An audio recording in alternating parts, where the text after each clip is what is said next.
Bem, vamos começar então. A aula de hoje é sobre estabilidade oclusal segundo a reabilitação neuroclusal. O que eu vou fazer com vocês é o seguinte. Eu vou usar um sistema de dissecar um caso clínico. Pegar esse caso clínico e procurar os elementos mais representativos em termos de diagnóstico. E ao longo dessa aula, eu vou tentar dar algumas definições para que vocês avaliem a contribuição que a reabilitação neuroclusal tem no tratamento ortodôntico. Vendo esse caso, por exemplo, a primeira coisa que a gente tem que ter em mente é o seguinte: existem modelos interpretativos. E existe o modelo interpretativo da escola mecanicista e o modelo interpretativo da escola funcionalista. O modelo mecanicista é o tradicional da ortodontia, que trata de uma má oclusão, porque nós estamos analisando uma má oclusão, segundo, por exemplo, o aspecto e a limitação dentoalveolar. Por que dentoalveolar? Se nós formos avaliar o que vem a ser uma oclusão equilibrada, segundo Andrews, ele nos dá as 6 chaves de oclusão do Andrews. Vocês vão verificar aqui que o plano oclusivo não está adequado. Vocês vão perceber que as inclinações axiais em termos de torque, inclinações, não estão adequadas. Posições dos molares específicas também existe uma inadequação. Ou seja, do ponto de vista da definição de má oclusão, segundo Andrews, este caso está totalmente fora da normalidade. Então fica muito claro que nós estamos verificando apenas o aspecto estático desta má oclusão. Estou me referindo simplesmente aos dentes.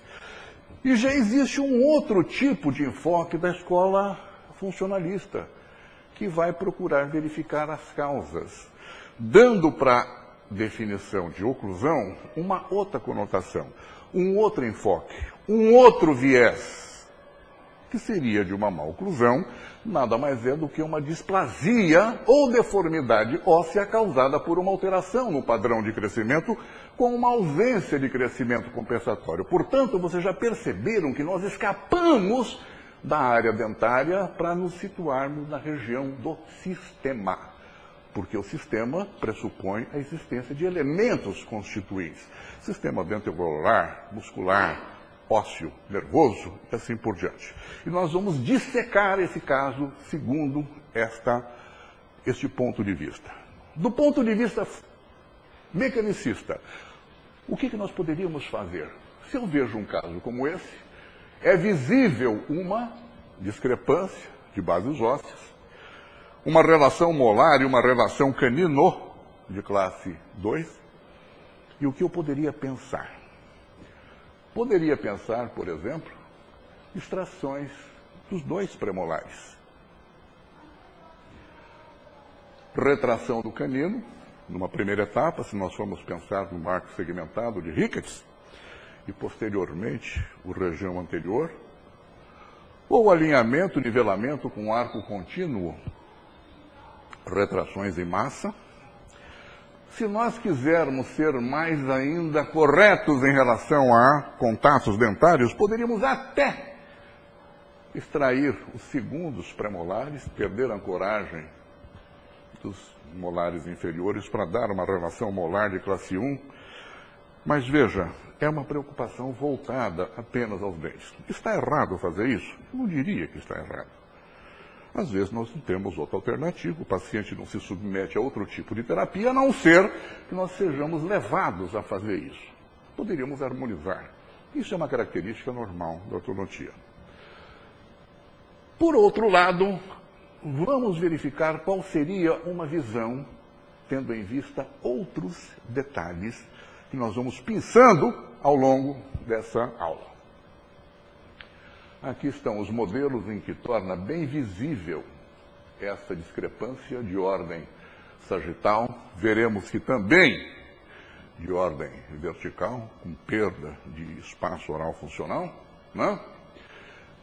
Mas vamos ao diagnóstico. Vamos avaliar. Essa é uma cefalometria de Binner que tem uma característica fundamentalmente biotipológica, né? E que vai nos dar elementos de comparação dessas bases ósseas, estudando os diversos elementos, segmentos ósseos que têm crescimentos diferentes entre si, porém eles intercambiam suas ações. E nós vamos ver que o primeiro elemento do fator 1 com 0 graus está dizendo que essa maxila está numa posição boa. Boa. Se nós fôssemos analisar aquele primeiro diagnóstico de extrações e retração anterior, nós estaríamos indo contra a sugestão que este elemento de informação nos dá. Ou seja, nós não poderíamos alterar a região pré-maxilar porque ela está numa posição boa. Porém, se nós formos observar a mandíbula, essa cefalometria vai nos indicar que existe uma discrepância sagital de 17 graus, em termos angulares, indicando que está havendo uma distoclusão de mandíbula. Existe um descompasso de bases ósseas. E é claro que os dentes vão ter que refletir esses descompassos, porque os dentes não têm culpa.